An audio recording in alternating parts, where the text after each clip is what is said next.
Hello to all of you from around the world. I want to thank you for joining us for this edition of Soulivity Today. We're broadcasting live from our studio right here in the nation's capital, Washington, D.C., and on KMET 1490 AM radio in Southern California. Now, my name is Brian Wesley Johnson, and whether you're at home, driving, or even at work, we are always glad you're here with us. Want to wish everyone a happy Good Friday as we move into the Easter weekend. Now, are you ready for another amazing show? Well, I know I'm ready. Our co-host Tami Gaines is going to be with us in just a second, but just want to let everybody know this is our Hot Fried Topics Friday show where we are bringing you the best and greatest, latest important stories from around the nation and around the world. You know, it's important for us here at Soulivity to bring you fuller details and information about your world around you so you can make better decisions for yourself.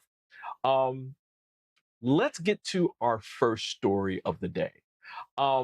This is interesting because the world has been on fire because of this saga, this short run saga that has been going on between MSNBC, and the former RNC, or Republican National Convention chair, Ronna McDaniel.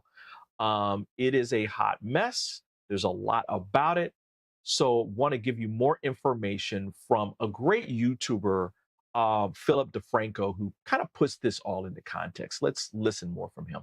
We've got to talk about the wild bombshell, backlash, and backtrack we've seen with NBC News over the last 5 days. Because if you didn't hear, on Friday, the network announced that it was hiring Ronna McDaniel, the former chair of the Republican National Committee, as a paid contributor. And this after she, quote, stepped down from her post at the RNC earlier this month. And I say stepped down like that because it's pretty clear that she was pushed out to make more room for hardcore Trump loyalists. And so apparently NBC thought she'd make a great voice to represent the Republican perspective on national politics going into the election season. But then everything fell apart on Sunday when she went on NBC's Meet the Press for an interview. Because the host, Kristen Welker, absolutely made her squirm, confronting McDaniel with past statements of hers saying that the election was rigged and Joe Biden wasn't elected fairly, as well as bringing up a November 2020 call in which she and Donald Trump reportedly urged GOP canvassers in Michigan not to certify the election results. But to most of this, McDaniel answered the questions like a politician, dodging and hedging, saying one thing, then giving credence to something else. Like, for example, when she admitted that Biden was fairly elected, but repeatedly stressed that there were big issues with the election. Because I do think it's fair to say there were problems in 2020. And to say that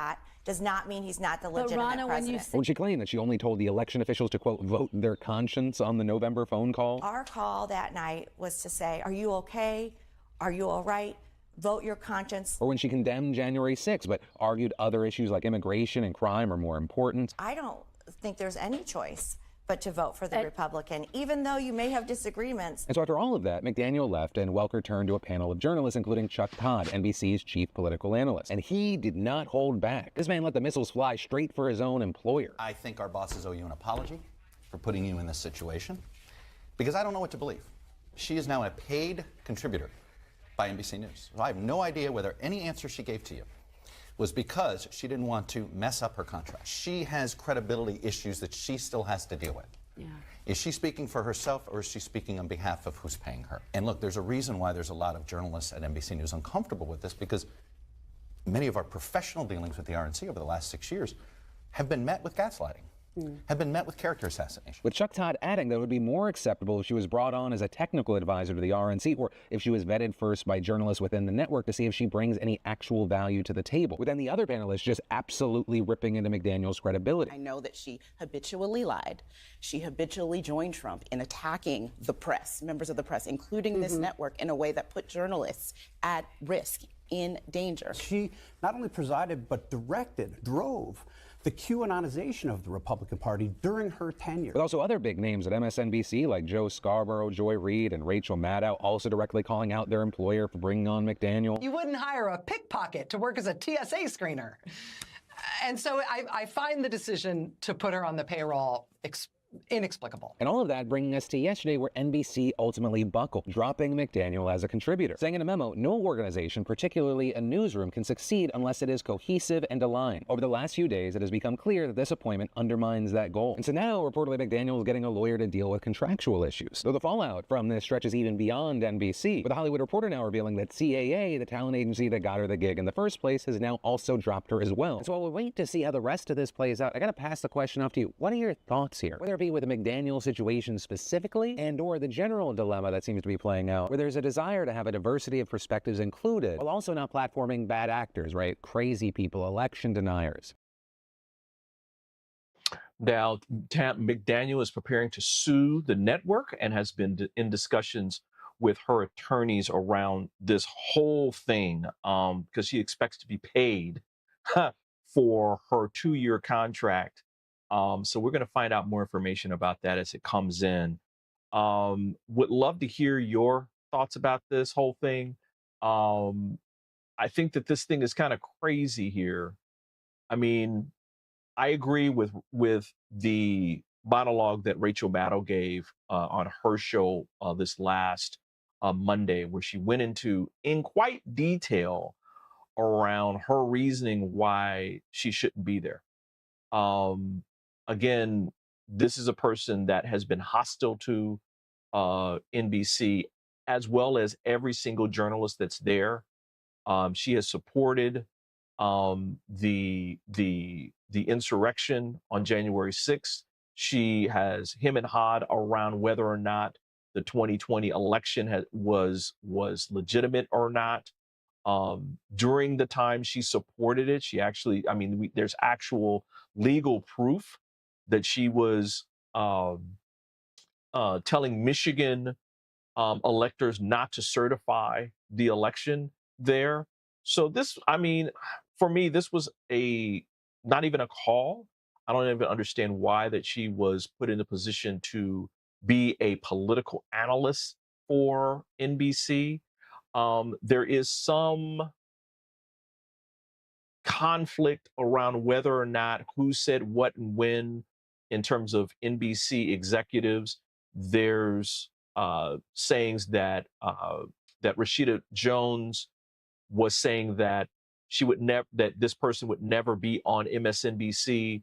And there's other reporting that Rashida Jones, who's the MSNBC president, that she was actually offering Ronna McDaniel even a more lucrative contract if she was going to appear on MSNBC.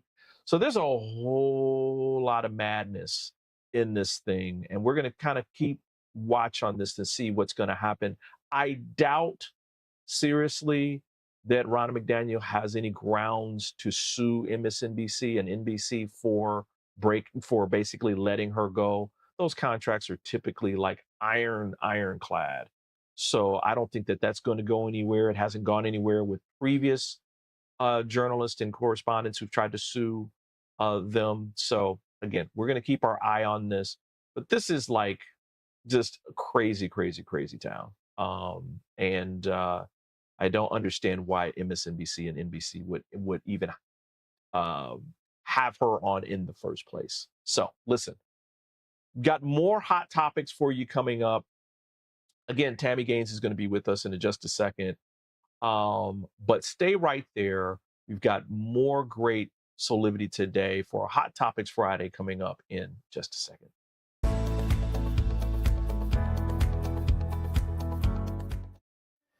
Do you see me kneeling on this dual roller called Parasetter? It's actually comfortable because of this channel and the softness of the special foam.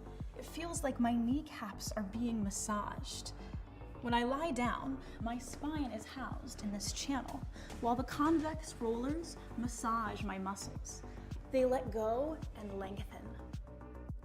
There's a traction effect from my head on the headrest and my mid-back from the rib wrap, which hugs me. When I start the breathing sequence, I feel calm because my cortisol levels are dropping.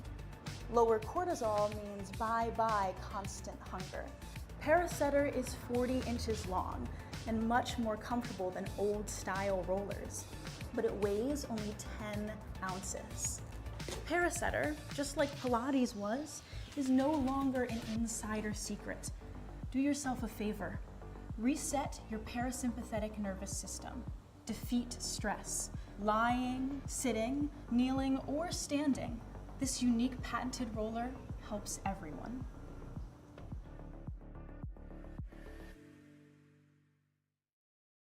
Join us every weekday at 8 a.m. for Soulivity Today. Whether you're just starting your day or on the road, Soulivity Today will make your days better. We will empower you with authentic conversation about the latest news and trending topics. Plus, you won't want to miss our interviews with industry experts. so sit back, relax, and get ready for a whole lot of fun. Soulivity Today, weekdays at 8 a.m. only on KMET 1490 AM radio and ABC News affiliate.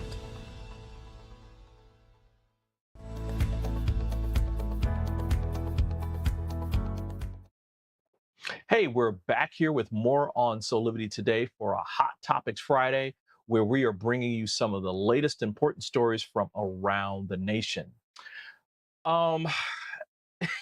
Let's continue our hot mess reports for the day, where former President Donald Trump is part of the news, has been part of the news for a long time, but he really made waves this week. From steaks to cufflinks, you would think that the Trump has sold it all. But no, he's now selling Bibles, y'all. And no, I'm not making this up. Across the news waves, it's been widely reported that the former president is trying to raise money for his numerous legal battles.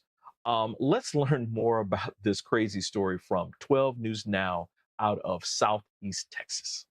Former President Donald Trump has started selling Bibles. He has released a video on Truth Social urging his supporters to buy what he has called the God Bless the USA Bible. These Bibles are being sold for roughly $60 with the slogan, "Let's make America pray again," while Trump is facing a tight deadline to come up with $175 million. All Americans need a Bible in their home, and I have many.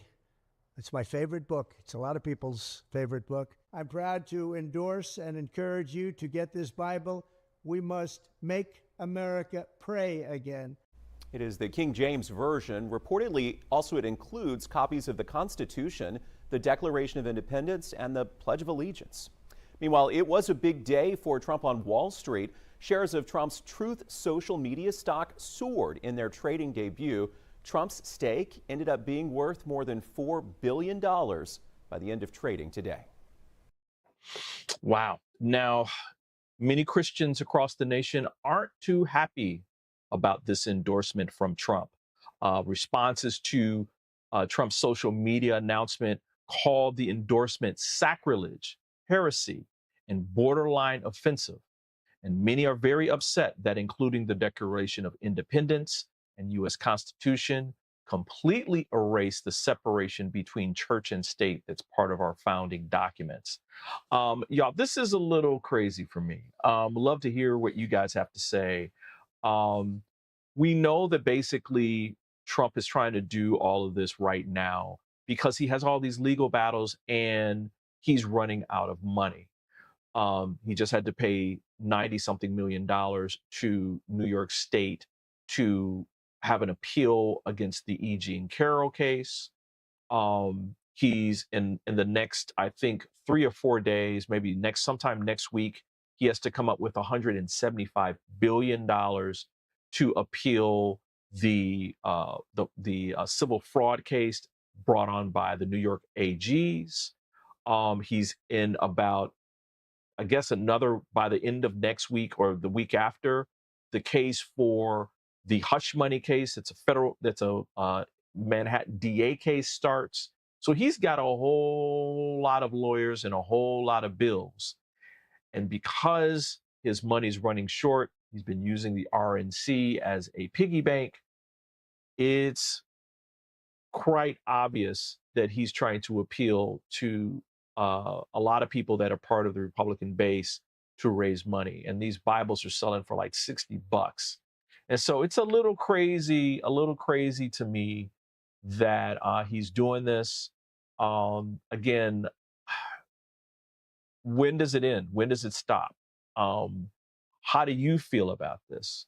I know for me, it's his past, his prologue, where he's going to do this and try to do things to make sure that he has money in his pocket. And I think it's wrong. I think it's wrong for him to do this and wrong for him to basically grift his supporters. But hey, as long as people keep putting money for this and keep buying stuff, he's going to do it. And so again, this is another story that we're going to keep watch on and let you know more about what's happening with this hot mess of Donald Trump and the presidential election and things that are happening around the next 6 to 8 months till we get to election day. So anyway, again, would love to hear more from you about what you think about this story. You can put stuff into our chats, or you can reach out to us via email at soulivity@soulivity.com. So again, we're going to take another quick break. We've got more of hot topics coming up for you in a second. So stay tuned and we'll be back in about 2 or 3 minutes. Hi there, this is Brian with Soulivity.com. I want to share some exciting news about our new Aspire Academy by Soulivity. Now, you probably want to know what the Aspire Academy by Soulivity is. Well, it exclusively connects you with people around the globe and who share the intense desire to improve themselves and create a better life for themselves today. There's classes, there's workshops, there's live events, and even more exclusively just for you. You see, I wanted you to have a safe space where you could grow, you can learn, and it would empower you in all aspects of your life, including your mind, your body, and your soul. So how do you get started? Well, it is so easy. First of all, the best part, joining Aspire Academy is absolutely free. Just click on the Join Now button, sign up, and begin your journey. As a special part of this invitation to you, there are some free courses that are available for you to try from our amazing roster of coaches and collaborators. It's our way of saying thank you for all of your support and being with us along our journey of expansion. I hope you enjoyed the Aspire Academy by Soulivity today. Start the process.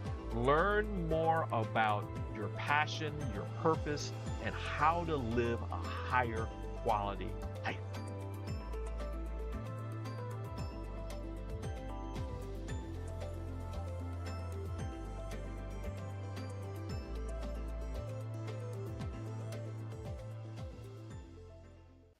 Would you like to be one of the first people to experience mental freedom?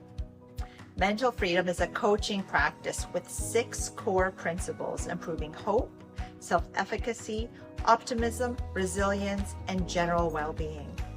Mental freedom only takes 6 sessions. It is designed to give you the tools you need to help yourself. It can help with any situation: relationship problems, past trauma, career decisions, parenting challenges, addiction, and mental health concerns. Incorporating the mental freedom framework into your life will deliver an approach to master any situation and a pathway toward achieving inner peace. Mental freedom provides the information and tools that you need to grow and be bigger than anything that ever happens to you.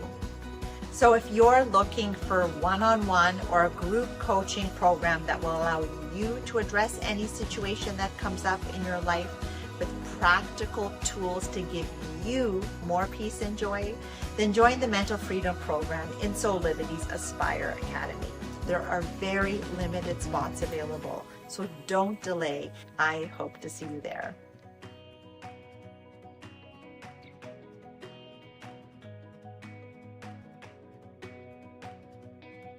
Join us every weekday at 8 a.m. for Soulivity Today. Whether you're just starting your day or on the road, Soulivity Today will make your days better. We will empower you with authentic conversation about the latest news and trending topics. Plus, you won't want to miss our interviews with industry experts. so sit back, relax, and get ready for a whole lot of fun. Soulivity Today, weekdays at 8 a.m. only on KMET 1490 AM radio and ABC News affiliate.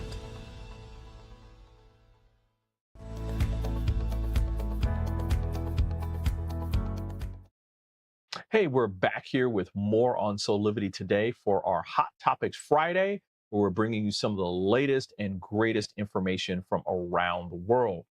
Before we get started, just want to remind you that we've got another fantastic Joy Keepers Cafe coming up in April, where you can join Sheila Applegate and our own Helena Goldstein as they commune with others and make this place a more joyful world.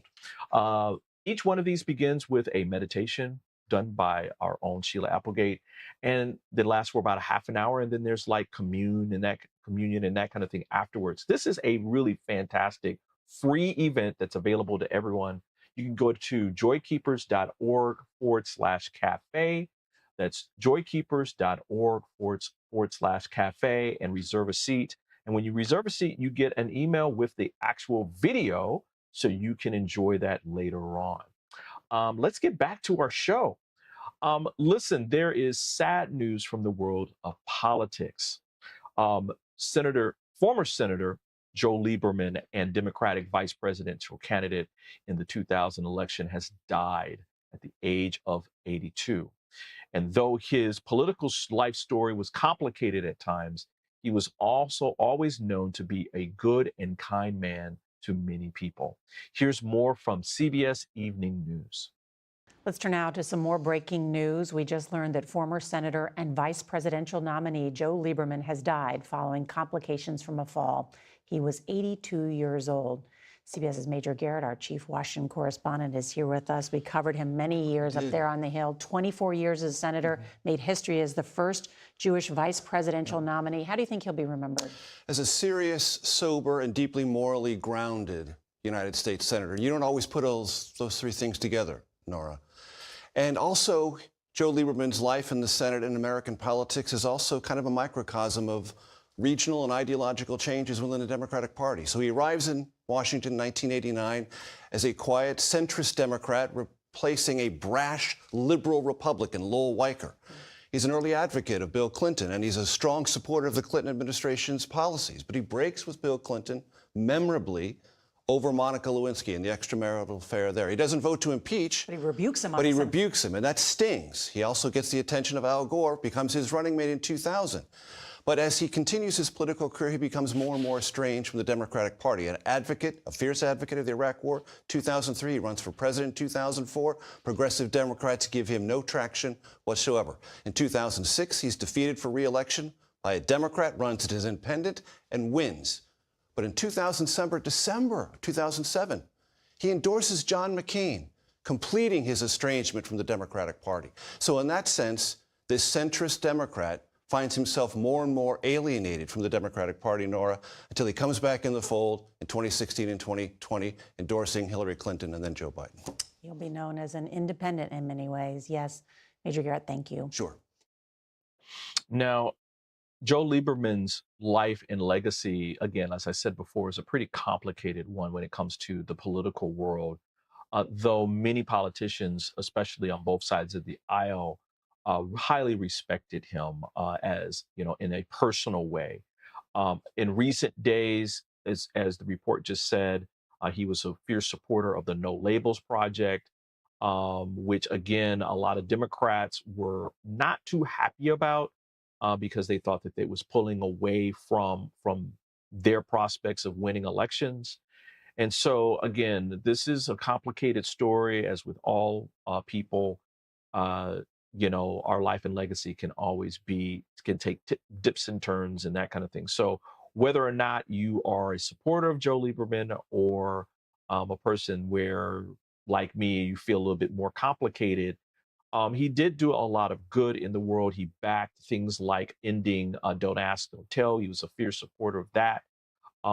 as well as other laws that are on our books today that are helping out a lot of people. So I want to wish Joe Lieberman's family and his friends all the best.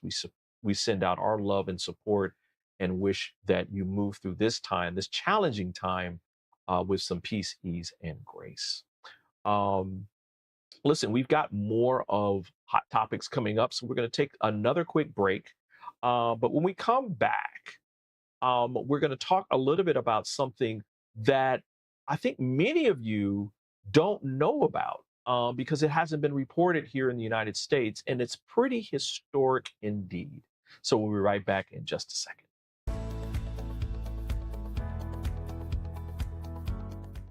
Hi there, Sheila Applegate here with some exciting news. I've joined the incredible Soulivity team as the host of the new Consciously Awesome live show, where I will be sharing insights to help you discover your full brilliance and claim the vibrant life you deserve. So tune in every Wednesday right here on Soulivity TV to join the fun, and remember to subscribe to the channel so that you don't miss a single episode. Have an awesome week, and I will see you on Wednesday.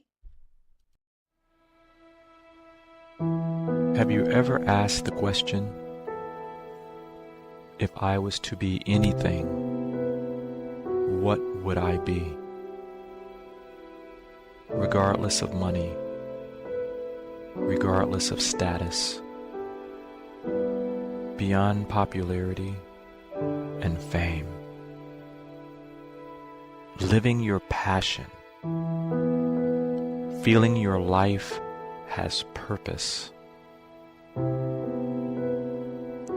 Soulivity is a space to nurture that which lives in all of us, a place where work can become play, and doing what we love creates the dreams of a lifetime.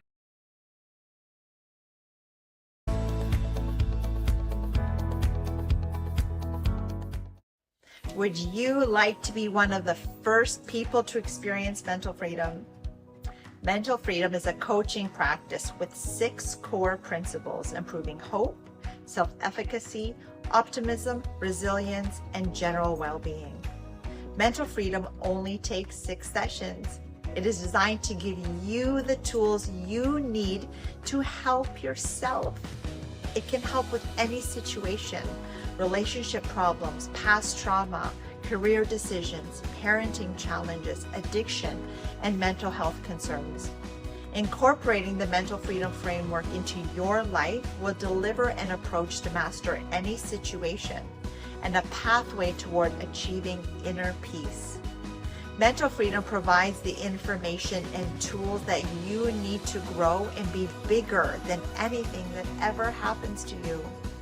So if you're looking for one-on-one or a group coaching program that will allow you to address any situation that comes up in your life with practical tools to give you more peace and joy, then join the Mental Freedom Program in Soulivity's Aspire Academy.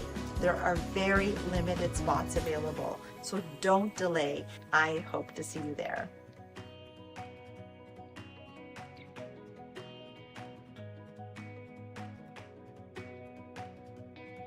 Join us every weekday at 8 a.m. for Soulivity Today. Whether you're just starting your day or on the road, Soulivity Today will make your days better. We will empower you with authentic conversation about the latest news and trending topics. Plus, you won't want to miss our interviews with industry experts. so sit back, relax, and get ready for a whole lot of fun.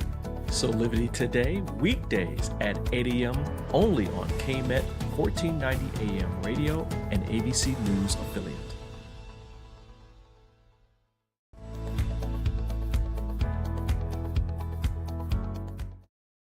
Hey, we're back here with more on Soulivity Today for our Hot Topics Friday, where we're bringing you some of the latest important stories from around the nation.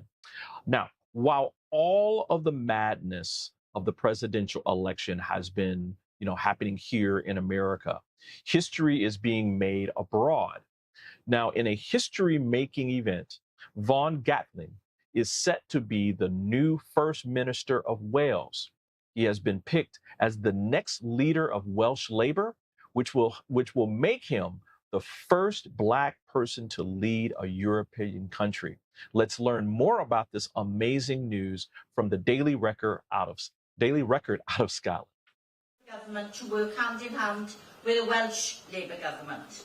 And we need to be a strong support for Keir Starmer to make sure he becomes the next Prime Minister of this country.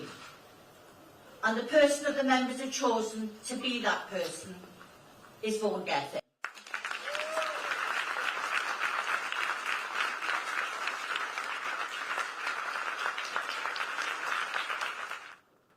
But today, we turn a page in the book of our nation's history. A history that we write together. Not just because I had the honour of becoming the first Black leader in any European country, but because a generational dial has jumped too. Like Ken and Jane, devolution is not something that I have had to get used to, or to adapt to, or to apologise for. Devolution. Welsh solutions to Welsh problems and opportunities is in my blood. It's what I've always known through my adult political life. And that's the same for a growing number of our citizens. And I want us to use this moment as a starting point for a more confident march into the future. A march into the future on behalf of a generation that too often is being asked to pick up the pieces and the bill for those who came before them. Now, here's another interesting and important point about this story. Once Gatling is in his post, he will be 3 of UK's 4 government leaders, which will all be non-white. UK Prime Minister Rishi Sunak has Indian heritage, while Scottish First Minister Humas Yousaf was born to a Pakistani family in Britain. So this is like something that's really, really cool. I mean, historic events happening in Europe. I wish that we were having more of those conversations here, so that everybody could know about these historic events that are happening all around the world. So listen, before we get out of here, I want to let everyone know that coming up in April, we're going to be hosting a series of health equity forums on, that's called Bridging the Gap, health equity for all. And so recently I had an interview with Dr. Lindy Richardson, who is a co-founder of the Institute for Health Equity Research at Mount Sinai's Akan School of Medicine. It's fascinating. We talked about a wide-ranging discussion of different topics. I think you'll really enjoy it. So we're going to play a little bit of the clip today for you so you can get a taste of what's going to be coming every month starting in April. You know, Brian, I think that many parts of our society had an epiphany during the COVID pandemic as they were watching the statistics about who was getting COVID and who was dying from COVID, and then learning more about all of the long-standing underlying health disparities that were responsible for that. It seemed like it was a wake-up call to many parts of the society. And so I've actually been doing this kind of work for a long time. I'm the founding co-director of the Institute, along with my partner, Carol Horowitz. We've been studying health inequities for more than 20 years. Wow. But now there is an interest. There is much more attention being paid to the kind of work we do. Frankly, there have been new funding opportunities, which 5 years ago I would have said, I don't think we're ever going to see, the National Institutes for Health issue a call for research studies on structural racism, but they did. And so I think everyone has become more aware of the ways that racism is really embedded in our society. And to really eliminate health disparities, we need to dismantle that throughout society, throughout every sector of society. So our institute focuses on health care. We do a lot of work trying to make sure that everyone has access to equitable health care, equitable, high quality health care. And achieving that really takes understanding all the reasons why sometimes people don't get the care that they need and deserve, and then putting into place the interventions to change those processes, to eliminate the barriers, and to make sure that everybody really gets what they need to preserve and protect their health. We also do a lot of work really engaged with our communities. It's so important to understand that the communities that are affected by health disparities must be at the table in designing the research and helping us conduct the research to address them, because they really understand their own lived experience. And so we can't come as scientists from the outside thinking we know it all. We need those community partners to really assist us so that we get it right.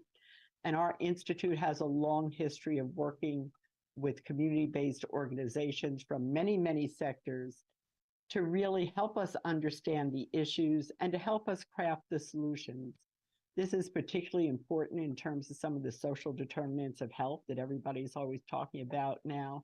You can't be healthy if you don't have access to nutritious food, if you don't have safe housing, if you're worried about being attacked if you leave your home and so you can't get outside to walk and have recreation and physical activity. If you're breathing polluted air because your building's next, to a bus depot that's emitting diesel fumes all the time. So all of these things are needed for people to be healthy. And our institute looks at all of these different kinds of influences to see how they disadvantage certain groups and certain communities and how we fix it. I like to say that IHER is really about changing what is into what should be. I am loving this conversation. I bet it is. I'll ask you this question. When you're having these conversations in communities, what are some of the challenges? Right. I mean, you're talking about this lived experience, right? Which my guess is all contributes to what those current health outcomes are within those communities. What are some of the challenges that you face in addition to what you just spoke about earlier? Well, I think the key to working with communities is to understand that they come as equal partners. It takes time to build relationships. It takes time to build trust. But I think once you do that, then you can really start to have those conversations. For example, when in the early days of COVID, right after the Institute was established, we went to our community partners and said, we want you to help us think about COVID. What are the problems you're facing? What are the issues on your mind? What are the things we should be studying now to help improve outcomes from this disease? And we gathered together more than 100 community-based organizations, all of whom we had previous relationships from our decades of work. Wow. We said, come help us think about what we should be studying. And so we convened people, we had town hall meetings, we broke people out into small groups to talk about specific issues. And the interesting thing, Brian, the number one issue on everybody's mind was mental health. Mental health and well-being. Even as they were worried about contracting COVID. Wow. Worried about all of the socioeconomic disruption of our communities as business shut down, people got laid off. But people were worried about the mental well-being that they were seeing in our communities. Right after the pandemic exploded, we were all watching the evening news, the televised murder of George Floyd by a policeman. And This is not the first time that a Black man has been killed by police. Right.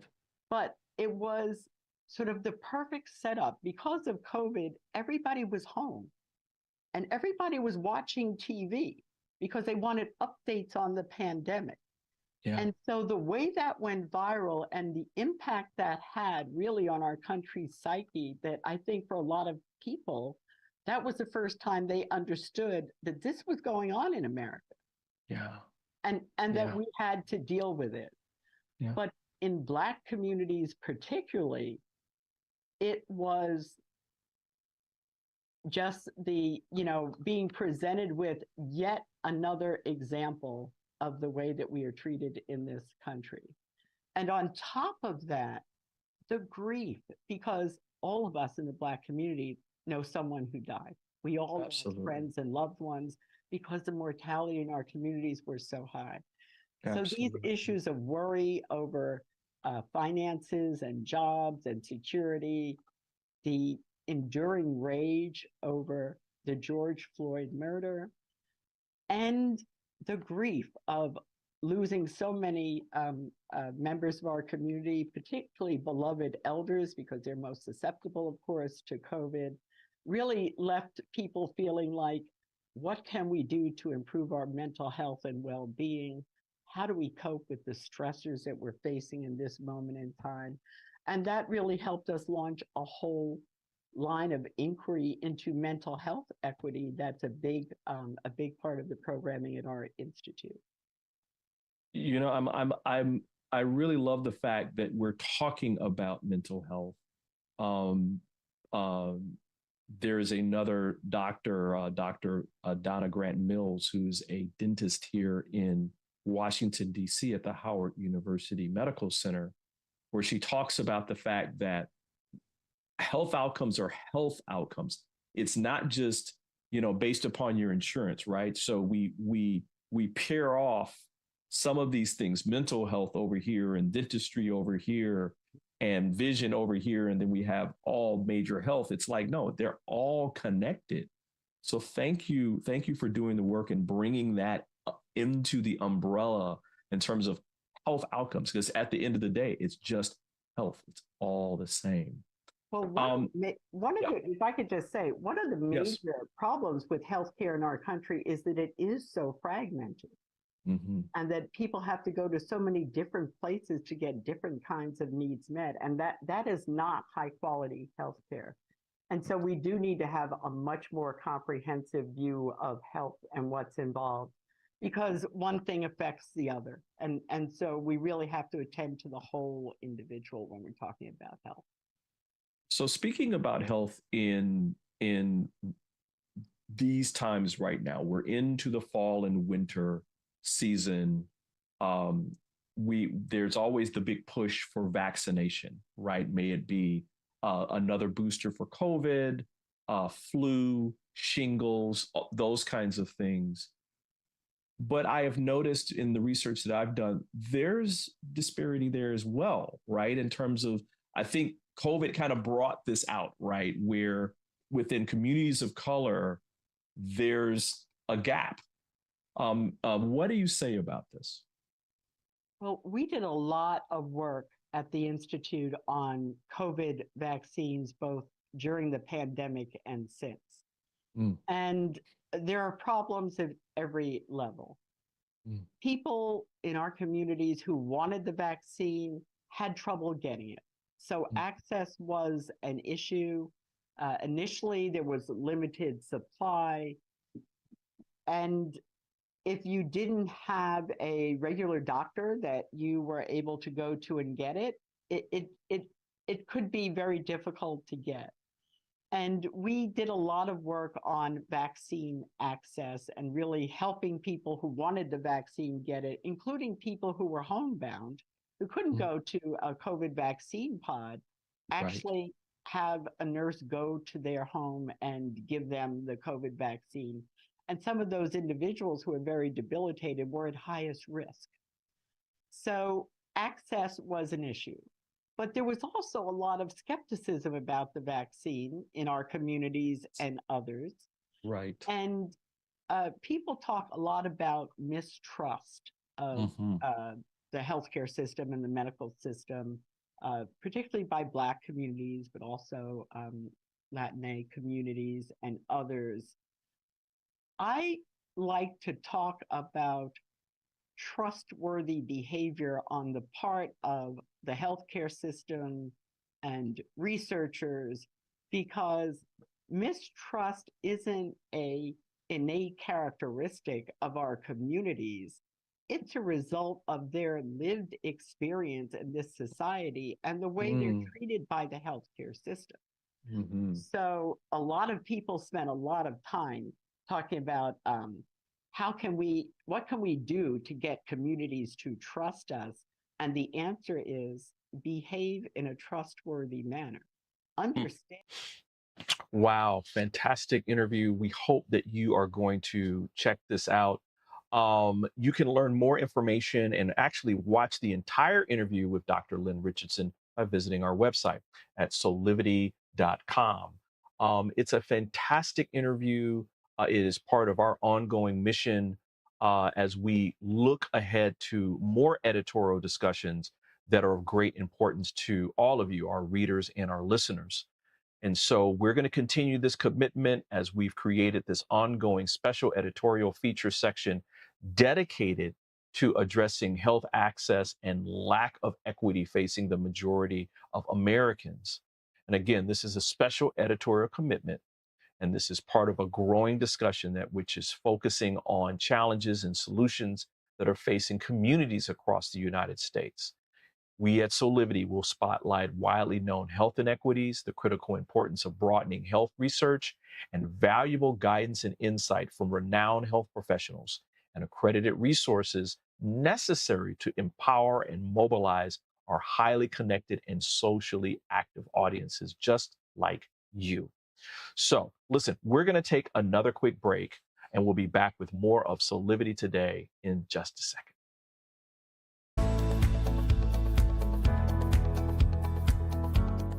Hi there, this is Brian with Soulivity.com. I want to share some exciting news about our new Aspire Academy by Soulivity. Now, you probably want to know what the Aspire Academy by Soulivity is. Well, it exclusively connects you with people around the globe and who share the intense desire to improve themselves and create a better life for themselves today. There's classes, there's workshops, there's live events, and even more exclusively just for you. You see, I wanted you to have a safe space where you could grow, you can learn, and it would empower you in all aspects of your life, including your mind, your body, and your soul. So how do you get started?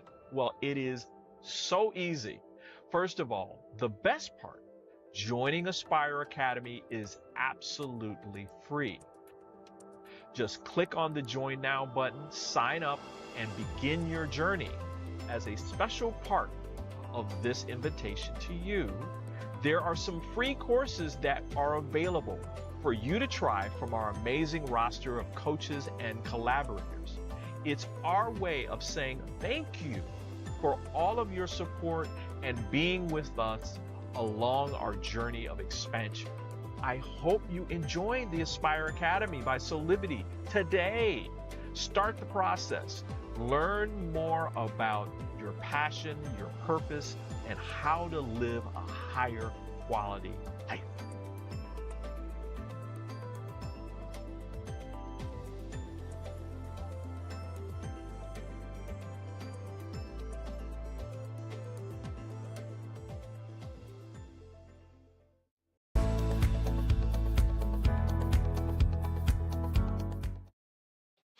Well, I hope you enjoyed our Hot Topic show for today. Listen, this is how we do it Monday through Friday, right here on Soulivity Today, where we're bringing you different topics and different discussions that help empower you and help you create your best life today. Before we get out of here, just want to remind you of a couple of things. We are on social media across the spectrum, from Facebook to Twitter to Instagram to Threads. You can join us and follow us for latest tips and information. about the world around you.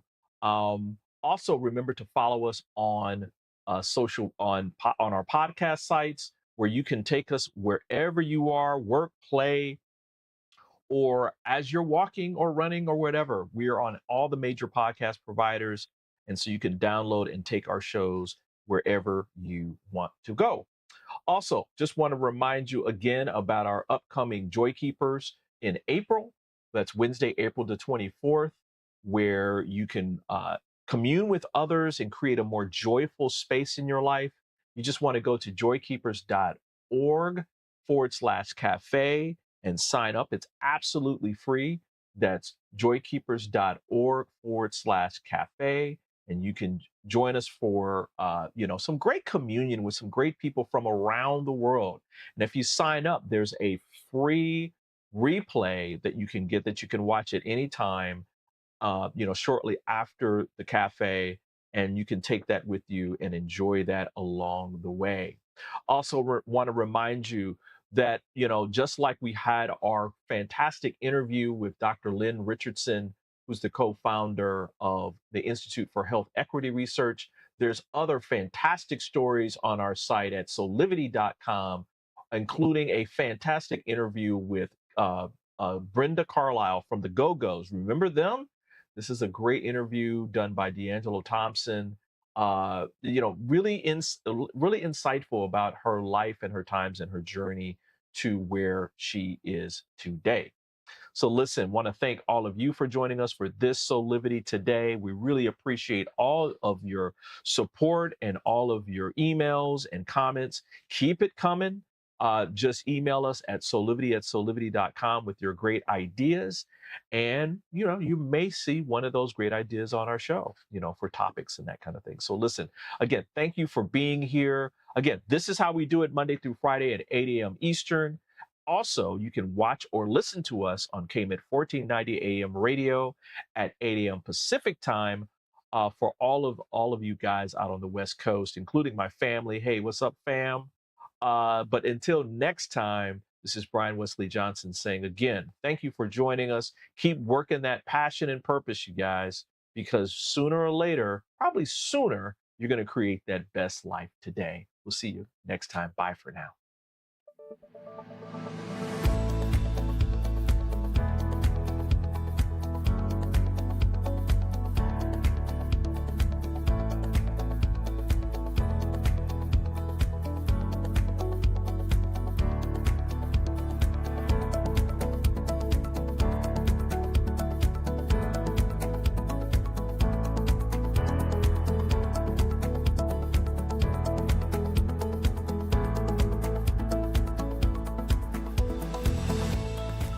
This work is subject to copyright owned by Affinity Global LLC.